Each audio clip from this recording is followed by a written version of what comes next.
Not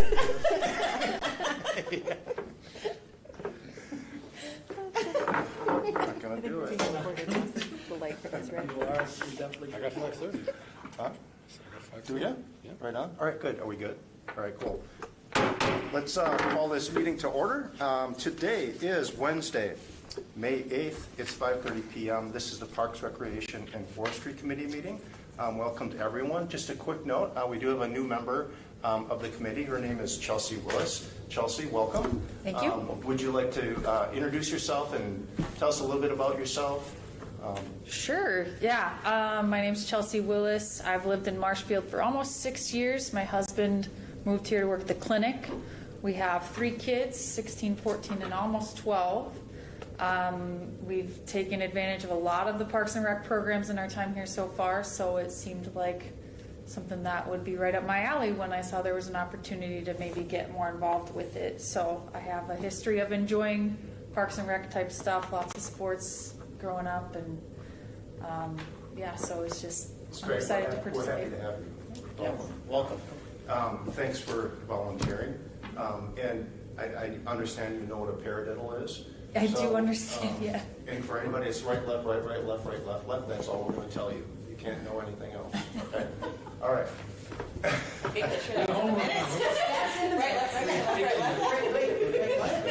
You did too. See, when you say paradiddle, then the drum is Maybe started freshman year, it was a little bit drunk. Like you say that 3 times fast. Paradiddle at your left, right, left, right. Can you do it 3 times fast for us? Right, left, right, right, left, right, left, left. Yeah. You can keep doing it. It's better to play it. It's not really spoken. All the musicians down here, these meetings are out of control. It's all right. All right, cool. We're going to move right on to item 2, which is the approval of minutes from March 13th. I'd entertain a motion. I motion to approve Thank you, Randy. minutes. Motion. Second. Ben, second. Any discussion on the minutes? No. All right, questions? All right, cool. All in favor? Aye. Opposed? That motion carries. This is the point where we need to declare conflicts of interest. If anybody has any? I actually do, so yeah, I'd like to take a moment. I'm presenting on the Little Free Pantry, and it's Marshfield Medical Center Credit Union. They are a client of mine, so I'll abstain from any voting on that. Okay, cool. Congratulations on having our first conflict of interest. Yeah, I know. Finally, we get one. So then Brett would not be voting on that action, right? Correct. Okay, cool. Thanks, Brett. On to public comment, item 4. Anybody from the public? Seeing nobody, we can move on to item 5, which is the Little Free Pantry request presented by Brett Butler, who is a committee member. Yeah, so as I mentioned, the Marshfield Medical Center Credit Union is looking to put in up to 5 little free pantries. Again, everything's up to the discretion here. But it's in your packet as far as what they're looking to do. They have the information on the need, obviously, which has been on the rise, and I think we've approved a little free pantry already once. They're looking to work together with the Trinity Evangelical Lutheran Church and their Boys Pioneer Group. They're going to purchase everything and then obviously also oversee construction. They have a list of proposed locations, including Greasy Park, Wildwood Park, Bryn Park, Columbia Park, and Connor Park. They're looking for it to be a 4-season one, so they're looking to have it well insulated and heat resistant as well. There are specs online on the Little Free Pantry website on how to do that properly, so they're going to be following those guidelines as well as any parks guideline as far as looks for consistency's sake. And that. Other than that, if there's anything else, you can refer to me or David Murphy. He's the president there, and get in touch with them as far as specifics. But we're just looking to see what's possible and go forward with that. Okay. At this point, I'd entertain a motion to go ahead and approve. So we can have some discussion. Sure. Yeah. I motion to approve. Randy's motion, second. I'll second. Okay, Chris is a second. At this point, then we can just open up for discussion. So do we have questions for Brent at all? Good. So, is the Marshfield Medical Center Credit Union going to be responsible to stock and restock it, or who's, that's not an obligation of the city, is that correct? No, they would be in charge of stocking and restocking and making sure there's something in the pantry for people to eat. Yeah, it looks to be an ongoing thing as far as keeping it full at all times. Okay. Does this work like the books? Now, I know this committee's already approved one of We these. approved one of them. It was at the Wenzel. That one, It did yeah. not come to fruition, we have not received anything from that. Right. I don't remember which group it was, I thought it was the key ones, but it might be wrong. So the community members could also put food in it? Is that? Yeah, I'm It's just like assuming- one of the book, Little Free Yeah, Libraries? Okay. It's, as long as it's not expired and non-perishable, I think you could put it in there and it shouldn't be an issue at all. Yeah. I see. So do they have like instructions? I know this is fairly new. Is there instruction for that, like on each one of those? Does it tell people what to do, what not to do, what you don't want in there? You don't want hamburger in there? Right, that's a good point, yeah. No, Yeah, I seriously, mean- I think about the same thing, of the risk of people putting Yeah. unwanted stuff in there, right? Yeah. And if these guys come around once a month to check on it, or once a week, and it's getting spoiled and smells, Mhm. that'd be my concern, would be, Mhm. Yeah. you know. Those are all valid questions. Yeah, I don't know if it's some sort of signage on that would also be a part of, or a condition of you guys approving it. But yeah, I think that's something that should definitely be looked into. Yeah, I mean, I don't think it needs to be a condition of the approval, but I would just suggest that, to the people who are putting them in, and I think it'd be the preference of the committee to see that, but I don't think we need a motion. I've got one other question. What if they're not being maintained? What's this committee's or the city's resolution if these are, there's always a lot of excitement to put things up, but then it's the maintenance of it that needs to be the problem. So, do we get left with something that we've got to take down, or is there a remedy that the council could say, or that this group could say, after 1 year we revisit it? Is it working? Let's keep it going. We I want to know that we have a way currently out. don't do any maintenance with any of the Little Free Libraries and Little Food Pantry. If it gets to a condition where it's a hazard or a risk, we'll just remove it, or usually Well, the I group guess that's first. what I want to make sure. And we also do not maintain the area, so if snow removal is required for access to it, we do not remove that snow. We don't purposely put snow there, but we definitely if we have a truck going down a trail and he's gonna plow 17 miles of trails, he's not gonna get out and shovel for every Little Free Food Pantry or Little Free Library or dog waste station and trash can. Pretty soon, they just reshovel the whole trail. So we don't do any maintenance with them. If they become damaged, vandalized, whatever, we contact the coordinator, if you will, or the group that might be responsible for it. They'll come up and either pick up the materials or do repairs and do what they want with it at that point. And we don't also maintain any type of trail through snow removal to the entry. Ben coordinates the actual installation, like meaning how far off he wants it off a sidewalk, or where it's not going to interfere with our maintenance equipment, as well as won't be a hindrance to traffic flow. But to your question, Ben, we don't do anything with it. Have they been to you yet, Ben, about location? No, Okay. but I'm sure we'll get to that point. Okay. So we would be, this motion would be to approve up to 5, working with the staff to find the correct spots. What are the dimensions on this? Like how, I know the dimensions of the book ones, the library ones, but so like how big are we talking?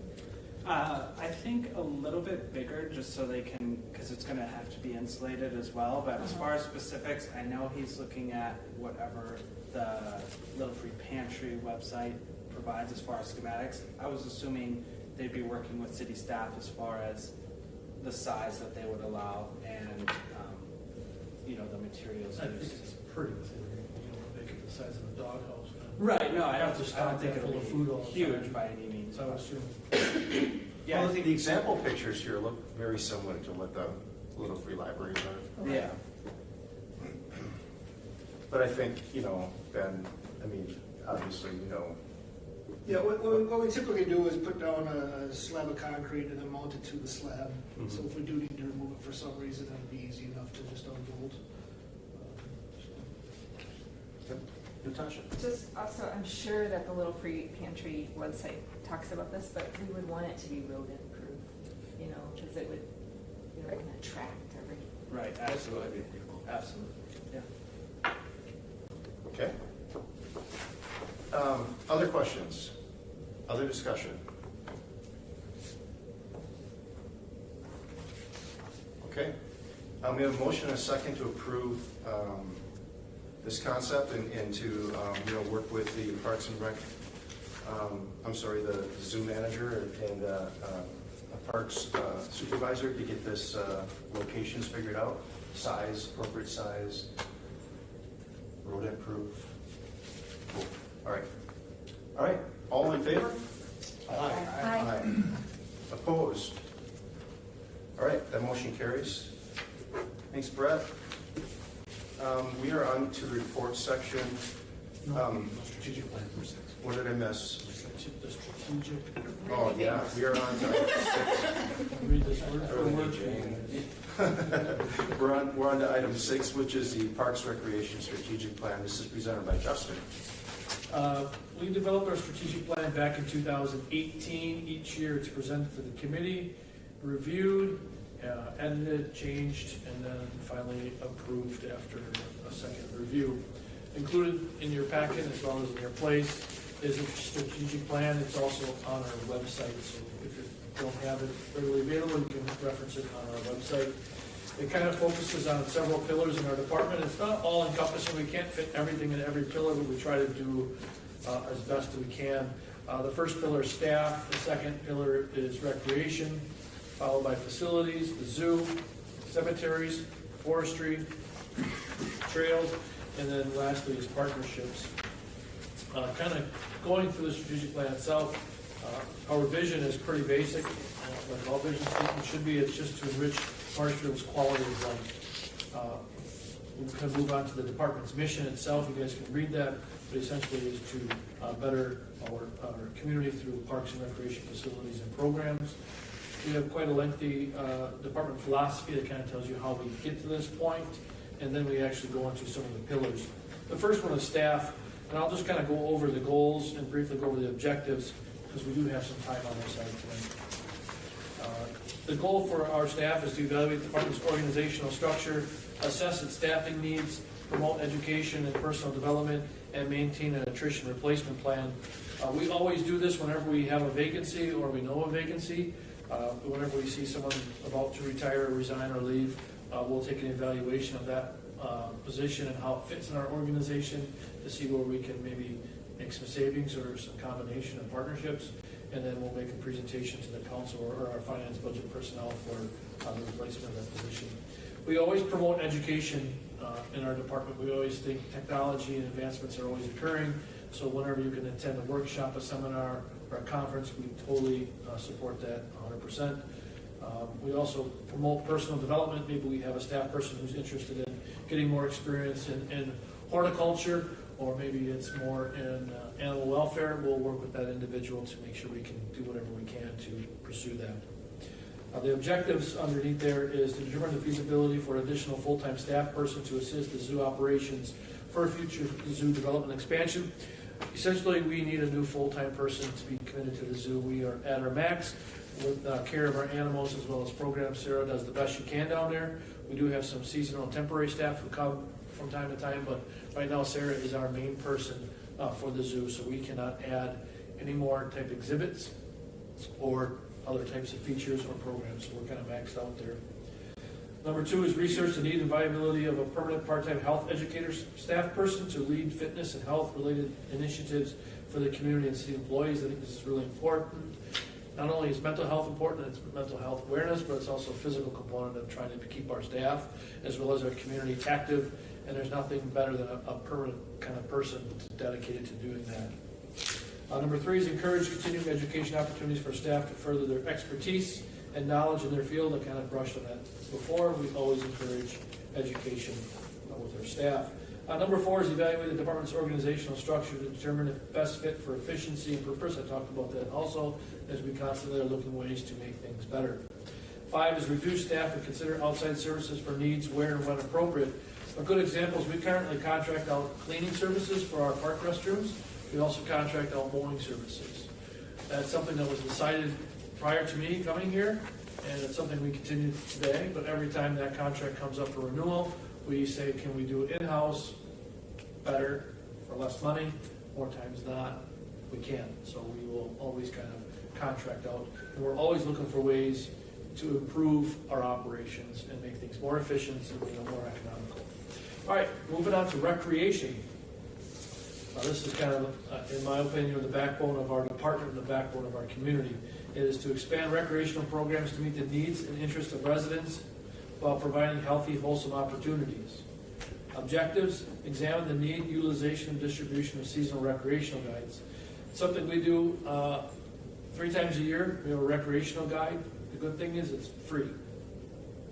But there's other ways of doing it, and we know that technology, the younger people are not prone to getting a book, paging through a book, through an app, through some other social media services or social media outlets or platforms. We definitely use them, but we're not sure the book is the future, but since it's free and it really helps us stay organized, we'll continue using it. Develop more online services for program registration and facility rentals. This is something that just the younger generation is doing. They're just on their phones or on their tablets or computers and looking at stuff. So we're always continuing. We're trying to work with our current software company on an app that we can have, but it's pretty expensive. I don't know if Amy or Amanda remember the price tag. 7,000? I think it was 7,000 initial cost, and then 7,000 a year to maintain that app. We currently have a brochure that's free, so, and we don't have any money to ask this council for, so we're not going to ask for that. Offer more local athletic programs and leagues. That was kind of an initiative by this committee to kind of focus on that. Amanda has, and I actually think they have been growing. We also partner with a lot of groups in town, whether it's Gary Marshall or Youth Fast Pitch or Soccer, and they have expanded the program. Increase offerings of participation in health-based and well-being recreation programs. That's just things like a couch to 5K type things, and we've been doing that as well. Identify outside partner agencies to offer additional classes to the community. We always do that, and we always look at options. We accept them, so people may approach and say, hey, I want to do a chess class. We'll work with them on offering some sort of chess program. I think our biggest thing right now has been like the stamping and like those types of Liz Giles, and that seems to be real popular. They rent out this building for an entire weekend, and I don't know how many people come in. Like 100 people are in here stamping and crafting and all weekend. They lock themselves in this building, they're crafting away. It's awesome. It's a recreational activity. Not for everyone, but it is for a lot of people, and it's really popular. It's huge. She sells out rather quickly, too. Research and implement the latest trends in recreational programming. Pretty obvious what that means. Develop a marketing plan to increase promotion and advertising of programming. That has been going on. Wendy in our office does a really good job of using our social media platforms to increase awareness, and she does a great job of flyer development. I should have asked before, any questions on staff or recreation? Feel free to fire away, because then give you a break to take a drink of water. I'm kind of assuming that we'll be able to, take this in tonight, and then if we have any changes, suggestions, Absolutely. Okay. That's what the purpose of tonight is, to review this. Yeah. You can bring any comments, you can email me over the next month. You don't have to wait till next meeting. But next meeting will be kind of like the deadline for you guys. I can make changes. Staff will also take it, make some changes, update it, and then we'll review it at the next meeting, and then finally in July, we'll approve it. And then we'll do it again next year. Moving on to facilities. The goal is to evaluate and determine the condition and use of facilities to ensure the best fit the needs for users, operations, and compliance with ADA standards. Our objectives: conduct annual inspections of playground structures and schedule replacements. Ben, correct me, I think we have 2 certified playground inspectors right now. It's a pretty in-depth class to take. It takes a lot of time. Our staff wanted to get that knowledge, so they went and got the class, and now they go around and inspect our playgrounds at least once a year. I think it's twice a year, once in the spring, once in the fall. Assist the Central Wisconsin State Fair in the feasibility of a large exposition building. That's something that has been going on for probably the last year, looking at the new expo building there. Continue the redevelopment of Brain Park. I think you guys are all familiar with Brain Park and the redevelopment that's going on there.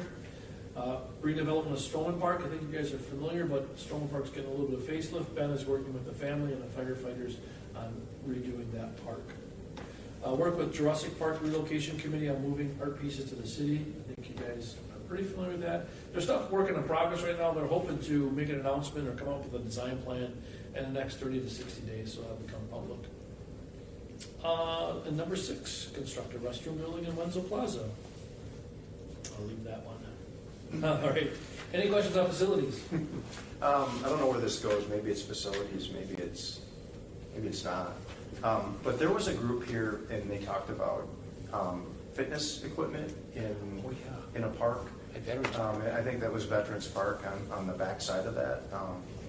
And I just wondered if, maybe that was something you want to include in the strategic plan going forward, maybe for other parks as well, but I haven't heard anything since. I can give an update on that. Yeah. It's good timing. Yeah. Marcia Bushman from Main Street is leading up that initiative. They were hoping to get grants and fundraising and sponsorships. That kind of slowed down. They realized it was a little bit of a challenge. And so they're pushing it back to next year, but they're still moving forward with their ideas. The goal is to raise, I want to say it was 200,000, I don't know, something like that, and then purchase the equipment and assist us, and we'll assist them to getting it installed. Okay. But that's a good addition to the. Okay, thanks. Moving on to zoo, provide a zoo for education, recreation, science that is committed to providing captivating guest experiences. The objectives: provide professional and responsible care of animals and exhibits, pretty obvious. Connect people to nature and the environment through educational experiences, that's through our programming. Develop strategic partnership opportunities that will further the zoo's goals and objectives. Good one for that would be like Rotary Winter Wonderland or Zoological Society or those types of groups. We have beekeeper people, butterfly people, you name it. There's active stewards of the environment by actively conserving resources and minimizing our ecological footprint. Pretty obvious there. Continue to foster and strengthen relationship with the Zoological Society and the community stakeholders. We have many community stakeholders. Many people visit the zoo on a daily basis, and they'll know the slightest ailment with any animal. Like, hey, Muncie looks like it's limping. How did you notice that? But we do value their input, and we want them there. Create alternative revenue streams to help offset expenses related to the zoo. We've always been doing this. That's been through the recreation programming. So Sarah, with the help of Nikki and Amanda, have increased recreation programs like Zoo Camp and Be the Bunny and stuff like that. So it's been very successful. Any questions on the zoo before we move on to cemeteries? I think you guys are familiar, we do own the Hillside Cemetery as well as manage the 2 other cemeteries, which is the Lutheran and the Catholic cemeteries. Our goal there is to coordinate the management operation of the city-owned Hillside Cemetery. Objectives: determine the lifespan and future use of the existing maintenance building. The maintenance building up there is old. I don't know how old it is. Amy, would you say is 50s built? 30s? I don't remember. I thought it was in the 30s. 30s. So it's one of our older buildings. We need to, we know it needs to be replaced, but we also have to be aware that the cities have some financial restraints, so we just can't replace it so easy. But the other thing that we can do is implement a systematic road repair plan. That's where we take as many feet we can replace, and our guys will remove the old asphalt, dig away, bring in new sub-material, compact it, and then we repave it for however section we can do. Number 3 is work with the Veterans Council on the construction of a columbarium. They pushed that back until next year, so it will not be happening until 2024. All right. We just have, we have 4. Construct the city's new columbarium. Amy and Dan just told me, I think last week, that there's such demand for it and they're backlogged so much that it may not happen this year. We have some concrete poured, we still have some more to do, but they're backed up. They hope October, right, Amy? If it doesn't happen in October, we're not going to take it till next year because you kind of have to put this big Lincoln log set of marble or whatever it is, stone together, and then you have to seal all the joints, and then it's got to be warm enough that everything cures and then not move. So we may not take it until the spring. But just want to give you a heads up on that. Number 5, explore future contract options with the Catholic and Lutheran cemetery. Something we always do is work with them closely. Anything with the cemeteries? All right, moving along to forestry. Our goal is to provide the best management practices to ensure the city's urban forest is maintained in good health, minimize the risk of injury and damage, and maximize the city's trees' environmental and aesthetic benefits. The objectives: implement the city's EAB response plan, develop a management plan for Brain Park Woods in response to the high ash tree density. If you guys are aware of that, we just completed year 3 of a 5-year process. We'll have 2 more years before we're actually done, and that was a big undertaking by our city staff. It's not just park staff. We've worked very closely with the street department staff, and they worked well removing those ash trees and getting trees planted. I won't steal anyone's thunder, but we did just celebrate Arbor Day on Friday. Develop a community-supported city tree replacement program that's going rather well. We are able to replace trees at a faster rate than we have in the last 5 years. So Mark and the Parks guys are doing a great job of replacing trees. Increase public awareness on the value and benefits of trees. We do this through advertisement or marketing, whatever we can. We probably could do a little bit better, but I think people are pretty knowledgeable of the benefits of trees. Update and maintain an effective tree inventory. Our trees are all inventoried on our GIS. So Mark can touch the tree on the computer and I'll tell you what size that tree is, the species of that tree, when's the last time it's been treated, trimmed, health, condition, all that stuff. So that's all updated on our GIS system. And continue to increase our tree species diversity in plantings.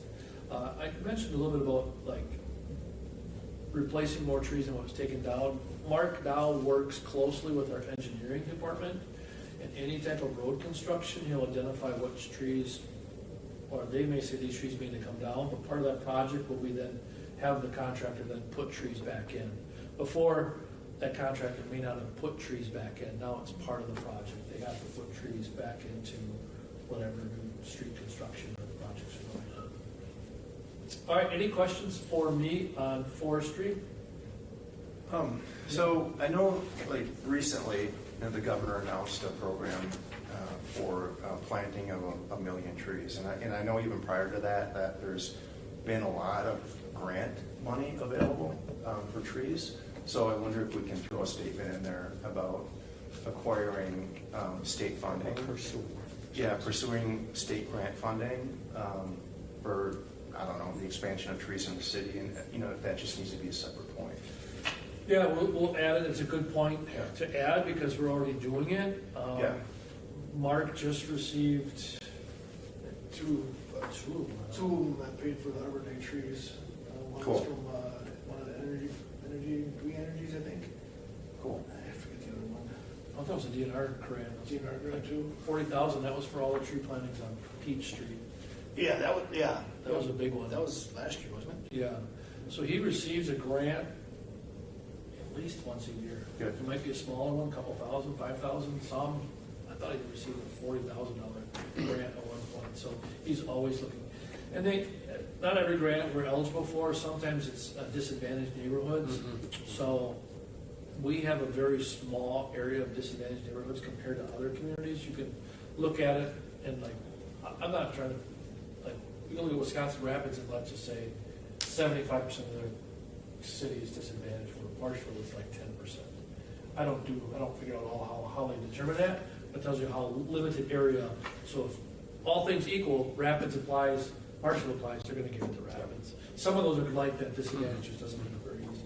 But I wrote down grants because that's actually a good thing to put in your strategic plan. Thanks. Trails.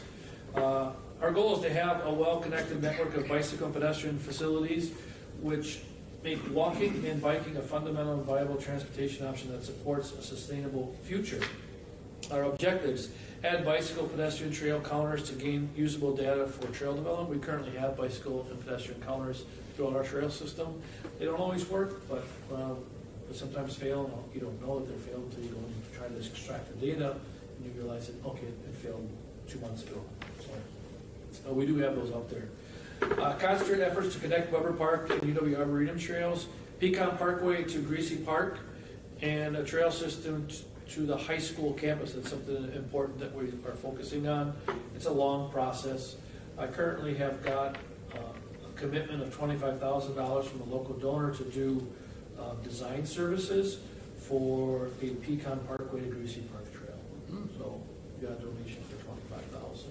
We're looking at probably doing that either later this year or into next year. So Doing the design or doing the actual installation? it'll be designed, so it'll be figuring out what the costs will be, Okay. and then figuring out how we're going to then pay for that. Okay. But you gotta start somewhere, and you gotta start with the design, Yep. and get some ideas. Where's the pecan? Is that near the That is 21st Greasy of Park. Washington? Is it near there at all? Yes, Okay. so we're we'll run kinda it, yeah. Southeast. By Lincoln School, Okay. right there, there's a little. Oh, we have to trail. Galvin. Yep. So ideally, we can connect that neighborhood to Greasy Park, which is then connecting right to Mill Creek, which would be a nice connection for that. Where were we? Number 3, work with Marathon and Wood County on more rural trail developments. Always a long-term plan is to have us connect to the McMillan Marsh, ideally. It's outside our jurisdiction, that's why it says work with them. So we can't always make them, or we can't make that decision. Number 4, continue to work with user groups and stakeholders on education, signage, and improvements. A good example might be any trail cleanups coming up, Natasha? Maybe this would be a good time to acknowledge that we do have a trail cleanup. Sure. Okay, that's tomorrow. The Friends of the Trail are doing a trail cleanup. It starts, I didn't write it down. I think it's 5:30. You're supposed to meet at the library. I'll real quick just look at my phone. And they have all the supplies, and they're welcoming anyone who wants to come, 5:30. So they have the vests and the shovels and all that stuff, but then from the library, they're gonna send people out to different trails to clean up, so. Perfect segue. Number 5, conduct annual inspections of all trails and make recommendations for repairs. We've identified, thanks to help of users, Mill Creek has quite a few sections that need repairs. We're also looking at the Wildwood Station Trail, which I think we should rename to something else. The Wildwood Station Trail, are you guys familiar with that one? That's the one by, on the road that everyone thinks is by the Wildwood Station building. So would you call it Wildwood Station because it goes all the way down to the park there? I think it was the name of the railroad corridor. I'm not sure why Okay. it was called Yeah. Wildwood Station. It was before your time too, right? But we should just call it the Adler Road Trail. Exactly, Something yeah. So much easier to write with. Anyway, those 2 areas need to be repaired, and we have something in our CIP for those repairs. Anything else on trails? All right, the last one is partnerships.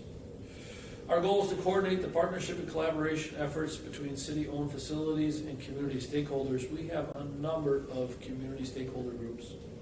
Typically, they're referred to like special interest groups. It could be disc golf, it could be soccer, it could be football, it could be butterfly exhibits, it could be, you name it. There's a lot of stakeholder groups in our community. Number 1 for our objectives is to explore partnership opportunities with the Central Wisconsin State Fair.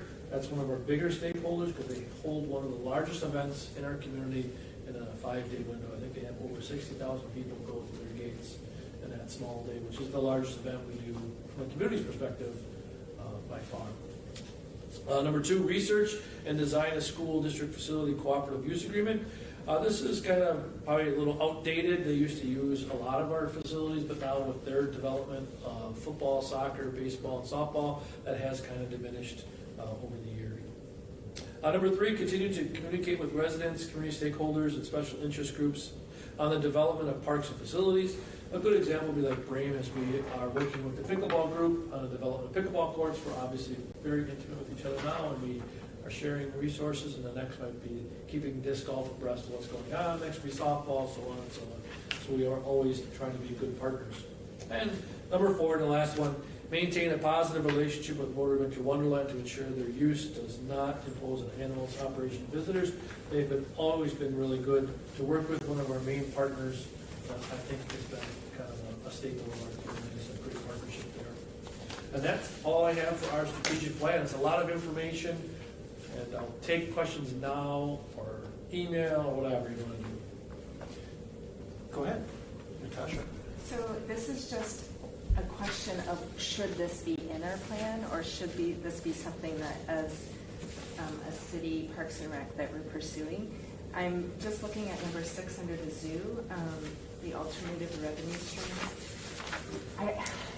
I just wonder if for the health of our zoo and for the future of our zoo, if we need to actively, like proactively figure out some sort of endowment for this zoo.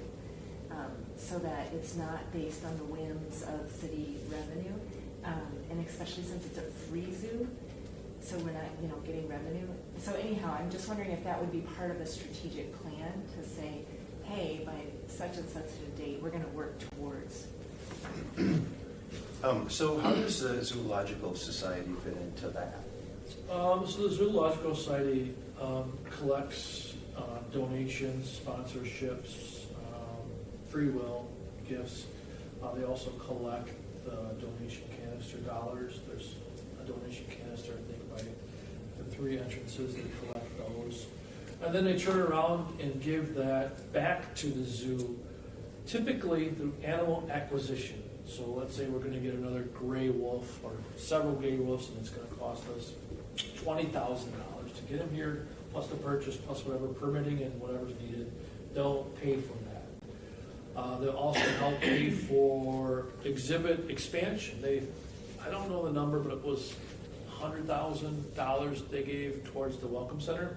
So they gave that to help offset the capital cost of that. From time to time, and often they'll sponsor events or activities, whether it's Wild Wednesdays or whatever it might be.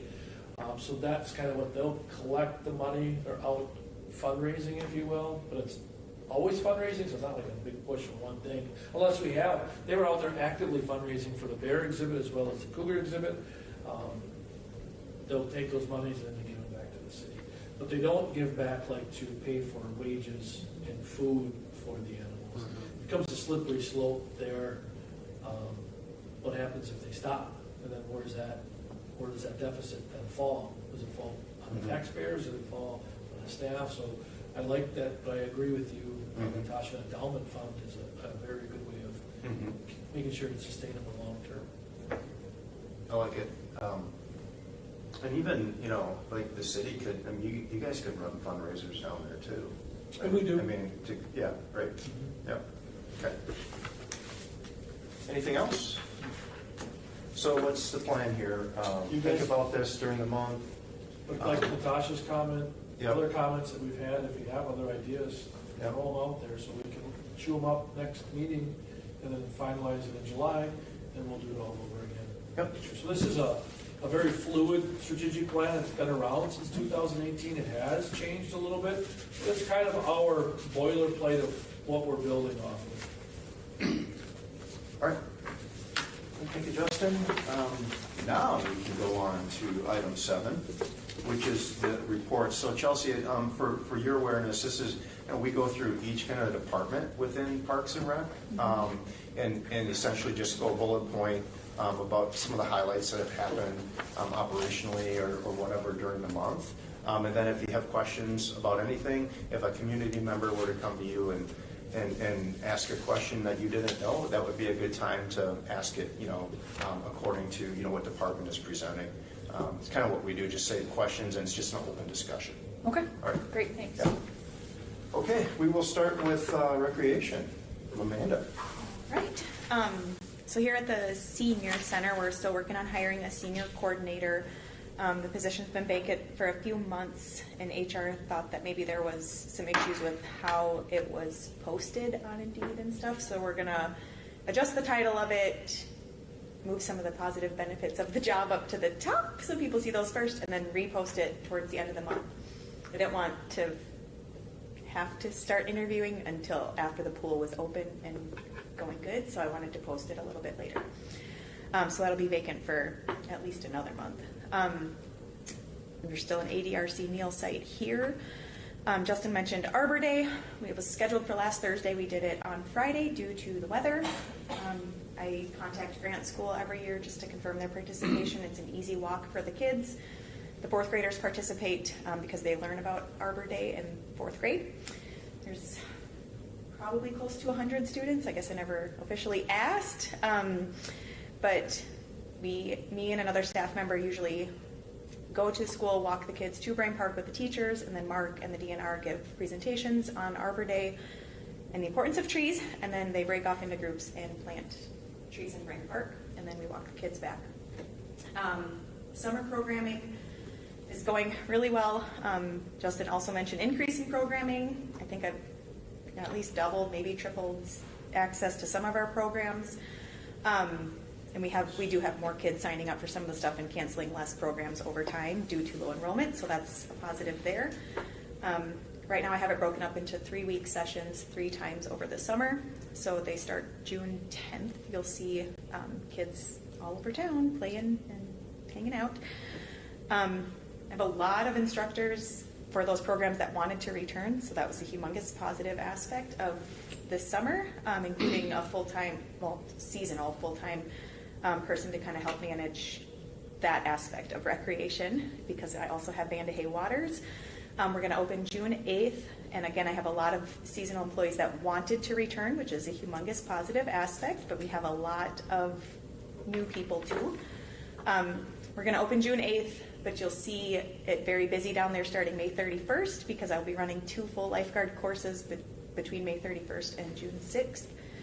And then we'll be training the staff there June 6th and 7th as well. And I have a returning couple of managers there, so that's a really humongous help in the summer. And then Justin also mentioned our brochure. So our summer brochure came out a couple weeks ago. People look forward to that around spring break, so I'm trying to get it printed earlier, but sometimes it's kind of hard to get it on time depending on what we have to edit, and then they get advertisers to pay for it because it is free for us. And we're already working on the fall brochure. That'll come out in August. All right, any questions for Amanda? Yeah. Go ahead, Brett. So, you were talking about employment for Van Hay Waters. Do we have a good pool of candidates? I know that's something we've struggled with in the past. We have over 60 employees down Okay. there this year. Okay, Wow. great. Nice. 42 lifeguards and 20 attendants and a couple managers. You gotta be the culture. Yeah. Yep. Good, good. Any other questions? So I saw that you guys, that they're doing like a lap swim, an adult lap swim before the general pool opening this year, which I thought was a great idea, but that it was only for 45 minutes.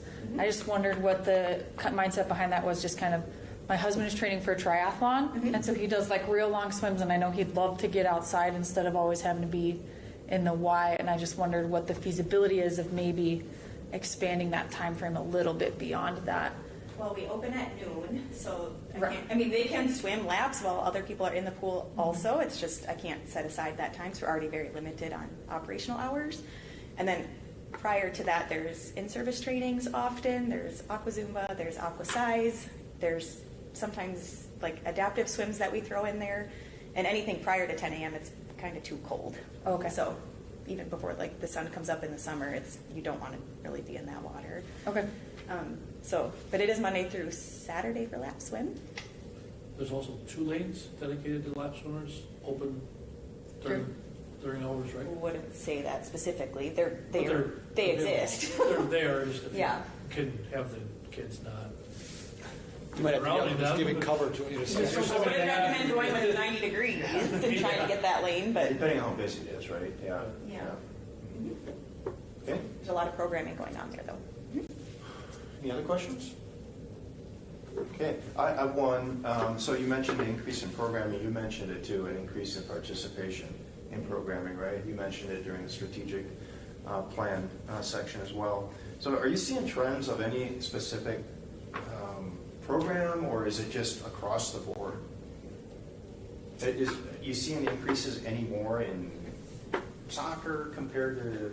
I mean, I can run numbers, and I visualized the numbers at the end of last year. The year before, I actually ran a report and saw the numbers. But so there used to be like one soccer program for 1 night a week for 6 weeks or whatever. So I've condensed it to 2 nights a week for 3 weeks times 3 throughout the summer, basically. And I had the same setup last year. Justin and I talked a lot about it beforehand, and we did cancel a lot of them for low enrollment because it was. I don't think people understood like you only have to sign up for one if you want to. You don't have to sign up for all 3 sessions because they're going to be kind of the same. But people are starting to understand, I think, that, well, I can do this in June, and then I can do this program in July, and then I can do this one in August. So it can keep the kids busy all summer. There is more kids registered already for certain programs. It's just a visual in my mind that I have from what I know I canceled last year, but we did look at the numbers from last year, and some of them may only have 2 sessions because I know the 3rd session wouldn't have any kids in it due to whatever reason. I think it'd be interesting to see. I'm just, curious more than anything. And it doesn't need to be, like next month. Maybe like when you do the pool report or something, we can look at the programming numbers too, I think. See if we notice any trends. That'd be cool. Yeah, cool. All right. So I think that gets us to events and programs. Nikki's not here. I'll present. Yep. Yeah. We have a couple things. Wenzel's kicking off. It kicks off on May 11th, which is this weekend. We have the wine walk, and then we have the Jerry Schmidt band from 2 to 5. And then we have the kickoff to summer, which is on May 30th. We have WIFC doing a live broadcast, as well as Visit Marshfield doing some giveaways. And then we officially kick off the summer by turning on that fountain. The fountain hours will be 11 a.m. until 7 p.m. this summer. The Hub City Concert Series kickoff will be on May 31st, and that's in conjunction with Dairy Fest, and Dairy Fest is May 31st through June 1st. And that takes place at Columbia as well as Wenzel and Summit at the fairgrounds. Great. Questions? I would just encourage the public, to take advantage of the Hub City Concert Series, which Justin mentioned kicks off on the 31st of May. That's a fantastic series. Very talented musicians all summer long. And the nice thing is, it's every Friday. The really nice thing is, it's free. You bring a chair, you bring a cooler. There's usually a food truck or two. So it's really a nice thing for the city, and I'd love to see more people there. That'd be great. Nikki does an effort to not bring in bands that are typically playing at all the local shows. So like a Jerry Schmidt or a Boogie Yo-Yos or those. She tries to bring outside acts in that are their own singer-songwriters. They all do their own original stuff. So something different for our community. She does always have those people kind of come in between, but that's kind of the emphasis rather than just, if Auburnale's going to have Boogie Yo-Yos for their event, it doesn't make sense to have Boogie Yo-Yos in Marshfield the week before or the week after. So they play, we have a lot of community events, so she tries to stay away from those type of things. And one is competing with their event, because now people may not go to it. Number two, it doesn't really bring people to our event either. So she brings trying a lot of outside acts to our concert series. Thank you, Justin. All right. I think we're on to item C, which is Ben for the Parks, Forestry, and Zoo. All right, kind of bear with me here. I got quite a bit of stuff. It's really kind of a really busy time out in the parks in the spring. For the athletics, we're doing our daily baseball and softball preparations for high school and middle school sports. I did put a few numbers together for this meeting just to kind of put them out there. We do have 9 baseball and softball fields that we maintain, and it's challenging this time of year. As you can see, it's been raining basically every 12 hours. Yeah. So that's a challenge. We basically had 2 people dedicated out of the 5 just on baseball and softball fields and soccer fields. We've got 12 soccer fields that we paint in the spring between the UW and the Greasy Parks. So that's a big workload. Plus, Cody has the challenge of getting the batting cages up, getting soccer nets up, laying out the lines, squaring everything up, spraying weeds, getting the warning tracks ready. We were able to aerate all the soccer fields this spring, even though it's been that wet. Reattaching batting nets on the backstops, replacing nets and bases and home plates. So it's a challenge, and the guys are doing a really nice job. We were lucky enough this year to have Jim Krieger. He retired last year from Pittsville. He's been working for our department longer than I have, so probably 20 years. He is working this spring for the first time instead of waiting until the summer, which was very nice. Jim does a great job with our athletic fields. Special events, I've sat in a couple Dairy Fest planning meetings already. We've got a couple more before Dairy Fest, but that's right around the corner. And it's also 5K season. I think we've had 3 so far down at the park at Wildwood. Pause for Brittany's this Saturday. And I'm sure there'll be plenty more here the next few weeks. Volunteers, Dan Umhafer, I'd like to mention again. We removed a bunch of buckthorn at Thomas Park last summer and fall. We rented a grinder, and then Dan and some of his helpers removed a bunch of buckthorn as well. We planted 225 trees this spring in that area. So if you haven't been to Thomas in a while, it's worth the walk. It's a very nice park on the north side of town. In the parks, we have all the restrooms up and running. Just for you know, we have 11 seasonal restrooms that we need to unwinterize, put water to, clean, get ready. So those are all up and running. We did have our contractors start cleaning this past weekend. They're scheduled to clean is Saturday, Sunday, Wednesdays, and holidays. Other than that, it's up to our staff to stop, check them, stock them daily. We started our weekend park check crew. I've got some high school kids that come in on the weekends. I've got a couple of college kids starting this next Monday. That will help. But just for some numbers on what that means is we have, let's see, I wrote it down here, 26 different locations that we stop at. I counted on my cheat sheet for the kids. I believe we have 64 trash cans we got to check. So on a Monday, that pretty much takes all day. You know, you go around, it's a guy, it's a truck. In the summer, it's usually 2 kids in a truck. But it takes a long time. So every time somebody asks, hey, can you throw another trash can out? Every time John White says, ice containers, just so you know, I know it's something, but it's a lot. Yeah. So the guys are doing that right now as well. So we don't have our seasonals here yet, so it's a man. Trying to get shelters ready. Brian's been power washing this week. We have shelters starting this Saturday. So we got to power wash all of them, get them prepped and cleaned, tables washed. We have 12 different picnic areas that are covered. So again, those are part of our stops that we got to do all the time. Let's see. Brian's working on our playground safety inspections right now. We used to have 9, now we have 8 playgrounds. We removed the one at Brame because of the construction and the quality of the playground.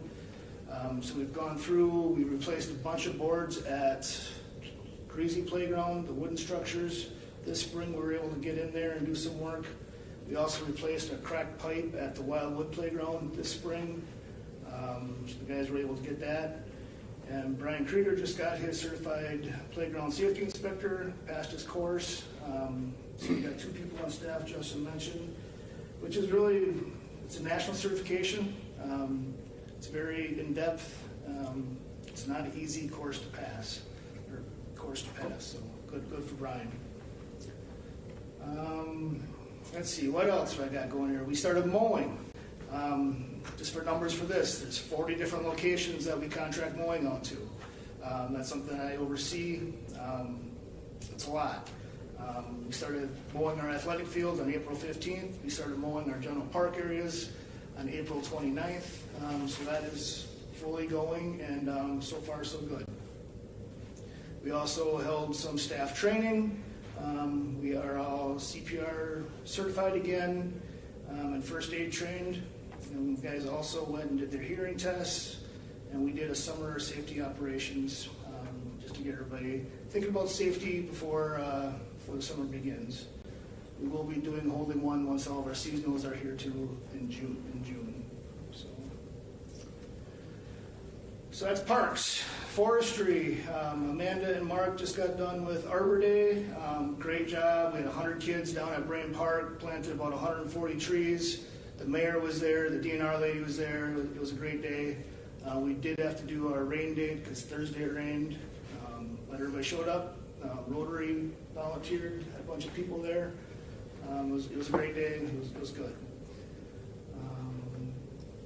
The boys did work on the Adler Trail improvement. They had to remove all the trees along Adler Trailer from Lincoln to Weber Park. It's kind of weird because we found out we had to get them down. We had a week to do it before some kind of a bat breeding season began or something like that. So we had like 5 days to get all those trees down. It was kind of a hunch. So. Yeah.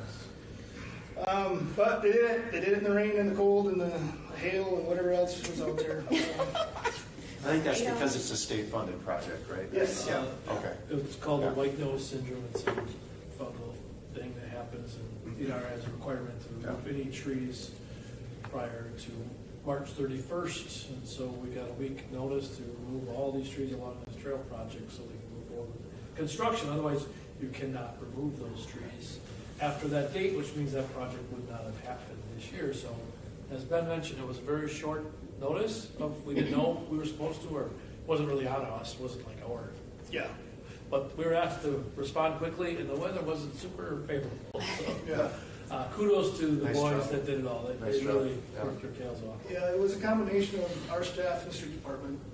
It was good working together, and they got the job done. So right now, Mark's been putting a lot of time in. Mark and Kyle mostly with our landscape beds, getting things remulched and weeded and sprayed. And after this, he will start with our ash tree injections here shortly. Injects about, I want to say about 150 ash trees. Down at the zoo, current hours are 7:30 to 6. Sarah and her staff are up and running. Vet rounds went smoothly. They did a deworming and a physical on the herd. We got 3 baby prairie dogs this year. We only had 2 last year, so good things happened. All right. It's not 2 babies, just 2 prairie dogs. We didn't think they were anything. It's exciting news. It's very exciting If you news. don't add any reproduce, so Nice. We stayed in every. We weren't too sure if we were going to have anything this year. We got 5 now, so Great. it's good news. Sarah and Morgan went to a WMZA meeting. That's the Wisconsin Municipal Zoo Association. They meet with the other municipal zoos in the state. They try to do it 3 times a year. It's a good group. They can meet and talk through issues and network. Meet the Bunny was a huge success. It was a beautiful day. They did a great job in the silent auction. Very, very many positive comments on that event. Good job with Sarah and her volunteers. The bees arrived for our display this year. Sarah had a little incident, but she got through it. Got a couple stings. They got underneath her bee suit, so but she's doing well now, and the bees are here. So Sarah also has been working with a new place to get fish. Superior Fresh is the market, and they are donating fresh froze salmon at no cost to us. All we had to do is go pick it up. So she picked up 1,400 pounds of salmon here about a month ago, and that will be. it's in Alaska, right? No, it's not Alaska. It's over towards Eau Claire. On Alaska. If that's Not in So that's Alaska, it's on to over. help all costs, offset costs, and the bear getting fish. Not just the bear, the raptors and everything else that eats fish as well. The rabbits are out on display for the summer. We got new logs, the bear and the cougar exhibits this spring. We were able to get in with the light snowfall, and we got some projects done early, which was great. And they are in the middle of tour season. I think starting tomorrow, they got at least 1 tour through Memorial Day. Most more than 2 or 3 a day. So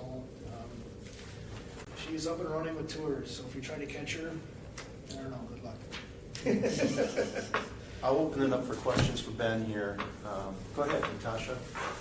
First of all, Ben, hearing you talk about this, it almost sounds like you're preparing a house for like a wedding or a whole bunch of guests who are coming. Like, that's how it sounds. Like, we're getting the fields, we're getting the nets, and I'm like, wow, that's a lot of work. So thank you, because this is a busy season, but it's anticipation of all of these guests coming in.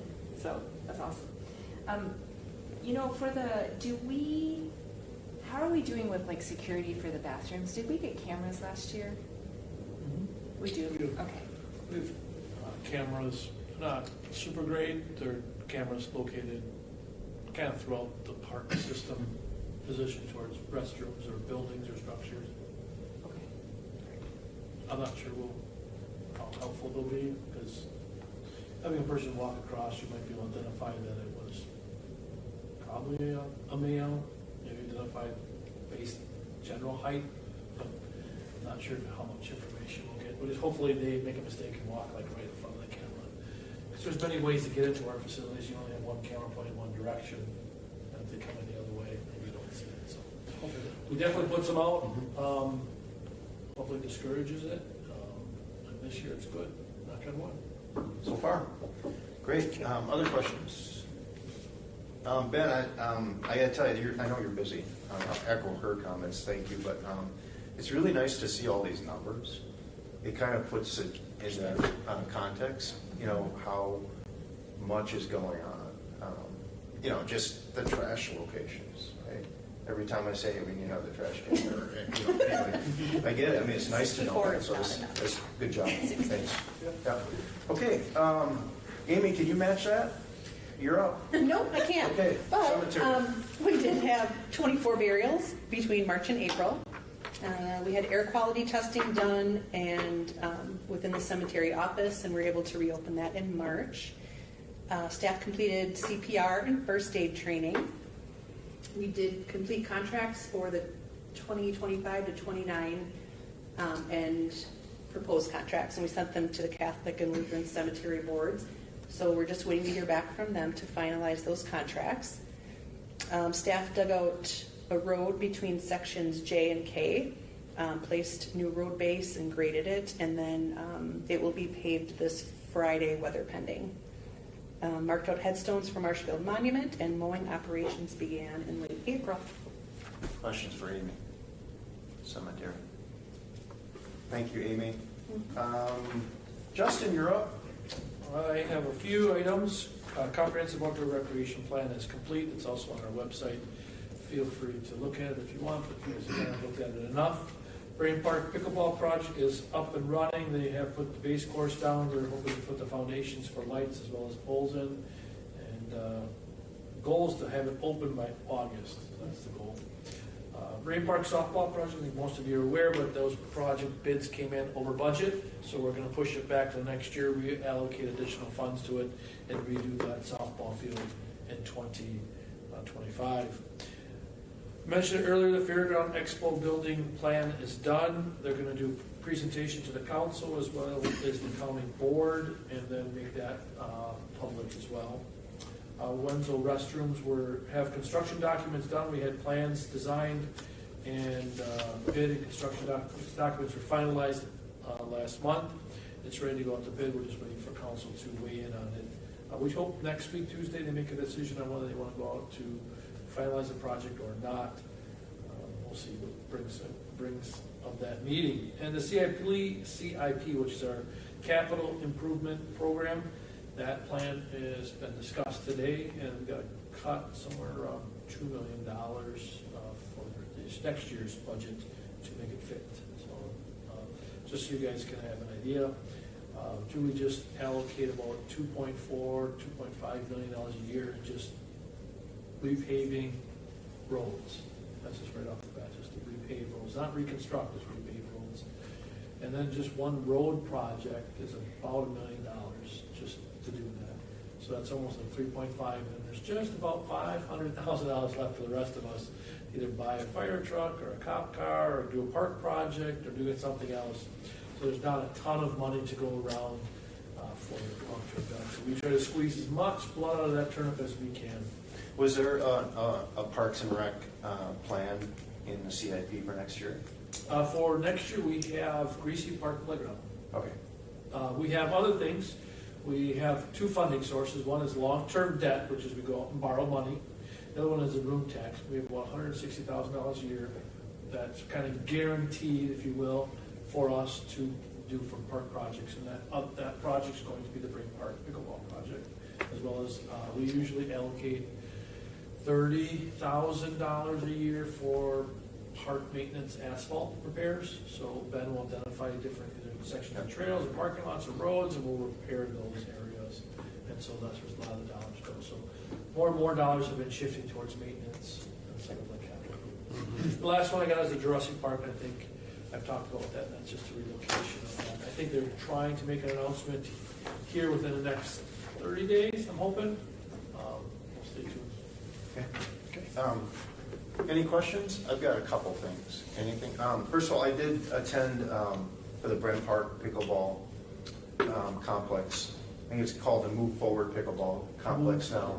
I attended a groundbreaking for that and it was awesome. I think about the same 50 people that packed in this room in demanded a pickleball court were the 50 people that showed up for that too, and it's just a fantastic and engaged group. And I think this is going to be really, really good for the community. So Justin attended that, the mayor attended that. I thought it was really well done. It was cool. And then I have a question. I'm getting questions about the Adler Road Trail between Sycamore and Weber Park, where the trees were cut down. Right. Because the trees were cut down, I think people think that the shovels are imminent now. So do you have any update on? Yeah, right now the project's out to bid. It just got let out. I think they're due towards the end of this month. They're hoping to award, I believe, like 28th, 29th of this month. And then most likely construction will start later summer, probably end of July, beginning of August. I think the goal is to have it still completed this year. Okay. Not sure about usability. Grass won't be established, but the people can use it though, and we'll probably end up clearing it with a plow. Okay. We have to add that number to the number of linear feet that we clean snowplow for trails. All right. Anything else for him? All right. Item F is the Parks Recreation Forestry Committee. So is there anything anybody wants to bring up now? Now's the time. Or if you want to, have something added to the agenda for next month, this is the time to do it. Anything from the committee? Go ahead, Natasha. Well, I brought this up before, and it's not like an imminent thing, but it would be great if at some point we had a discussion about, is it feasible to do a bike trail to the high school? And in that discussion, we can talk about what would be the steps required to do this. Mm-hmm. Just even, just to map it out. I thought about that actually when we were looking at the strategic plan, because there is a point in the strategic plan that mentions that, easy to say, that mentions that specifically. So I thought, is this a good time to talk about safe route to school? And it's maybe not just the high school, and it maybe isn't even a trail, right? Maybe it's other schools as well. So the Safe Route to School program is a planning document that our development services, our planning department would lead. They would take it, use it, and then hopefully we can take some information from it, extract it out, and implement it. It would identify, mostly it's going to be on-road trails because most of our housing is developed, not much new. There are some trail development we could do by the high school, which would be either north or to the essentially east. There wouldn't be much trail development to the west or south because there's houses already established, and the cost would be so prohibitive. There might be, but there's other bike to trail trail programs like Pecan Parkway would be to Lincoln, identifying that as a possible avenue. I think you guys are aware we have no one in our development services department. We had 3 people. We've been without them for at least a year, probably closer to 2 years. So we don't have a person to kind of lead that. Our department wouldn't be the leader of that. That would be a planning document. It would work with obviously Parks and Recreation as well as engineering on infrastructure needs. But I think that's something we can look at. We have identified maybe a bike route behind the high school Dr. Brian Parker was here a couple of months ago. He identified that as a possible location, but most of that is in floodplain or wetlands, and that would be most likely boardwalk, and that would be really expensive. So where else do you put a trail? To go to to spend money and put a trail to the northwest or northeast would be, in my opinion, not very effective because there's no one out there. There's no one that's going to be using that. It's to connect where population is. So I love the idea. I do. I think we can talk about it, but then it comes like, how do we afford it? Where do we go? I mean, even if we had some like, okay, here's the steps we would need to do so that then when a development, we get our extra engineer or we get our development person, we can be like, hey, great, look, we've already thought about, this is, Essentially, you hire a consultant to do that. An engineering consulting company that's going to go in and sit down and look at all of that. That's what Bryce did it when they had 3 people. They had enough capabilities and there's capacity and their workload to do that. So Bryce led up I think it was called the bicycle pedestrian plan. It was completed in, I don't know, 21, 22, something like that. It's just something. Is there any work at all being done now? Like you mentioned in the strategic plan, is there people looking at it now or no? Well, we're currently looking at it now. We have a donation from an individual who wants to do design work for Pecan Parkway. Oh, that, okay. We also have not only have the road going in, but then there's conversations being had with maybe property owners in there to connect to the UW Arboretum. There's not much to do other than trying to acquire the property, and when that time comes, and that's just time to happen. Besides those 2 locations, there's not a lot of discussion about trail development. That's predominantly most of where our efforts are. And we're currently having trail conditions just deteriorate faster than we can currently maintain. So if I have a choice, I'm going to maintain my trails rather than continue development because they're already being used. yeah, and Green Acres, we're putting in a trail. Part of that development with that project is putting a trail in Green Acres. That's over by Washington and 25th, 21st, somewhere over in that area. The goal is to then have that trail connect to the Veterans Parkway Trail. So not only do we have Pecan Parkway, we have the Adler Road Trail, and we have Green Acres. So there's still trail development continuing to happen. Plus, we're looking at trying to just maintain our trails so they're still usable. I think the Wildwood Station Trail is getting to a point. I think it's fine. You can start seeing glimpses of it starting to deteriorate. Oh, for sure. And once it starts to go, it's going to go quickly. Especially where, it's wet underneath, right? I mean, even when Ed was around and tried to, seal that, it just didn't work. Yeah, that's the section. Yep. So I applaud the passion of our community and the stakeholders of trail development. It's still the #1 requested thing. Most residents that move into a city, is where's kind of the nearest trail I can walk or run or bike, whatever it is. Okay. Maybe along that safe to school lines, something that's more feasible is, I feel like I've noticed in Marshfield that maybe there's lack in education on like bike safety and pedestrian type laws. I mean, I seem to notice that people are not very good at stopping for pedestrians or cyclists and crosswalks and stuff. I wonder if that would be something that you would maybe partner with like the police department or something to try and just increase community awareness of, how to yield to cyclists, how cyclists should use the road, those kind of things where, I've just witnessed personally a lot of close calls where it's like maybe people don't actually know what the appropriate behavior is for, cyclists interacting with cars and pedestrians and crosswalks and that kind of thing. Sounds like a great suggestion for our strategic plan. Okay. And I think along that lines, Chelsea, I've always said, why don't the cross lights for the pedestrians change with the lights on every intersection, rather than making a pedestrian hit that and then wait for 2 cycles to go across? And those are like the things that could, I mean, pedestrians take chances because they don't want to stay there for 3 minutes waiting to cross the road. Right. You know, so there's some things we could do, maybe even from, you know, a city kind of public works, you know, perspective, that would help that. But I agree with you, yeah, yeah. All right, anything else? Okay. Good meeting. Yeah, our next meeting is scheduled for 5:30 on Wednesday, June 12th. Just let us know. Usually an email goes to Justin, Amy, myself, and Ben. Let us know if you can't make it. Otherwise, we just assume we have quorum. So the sooner you can let us know, the better.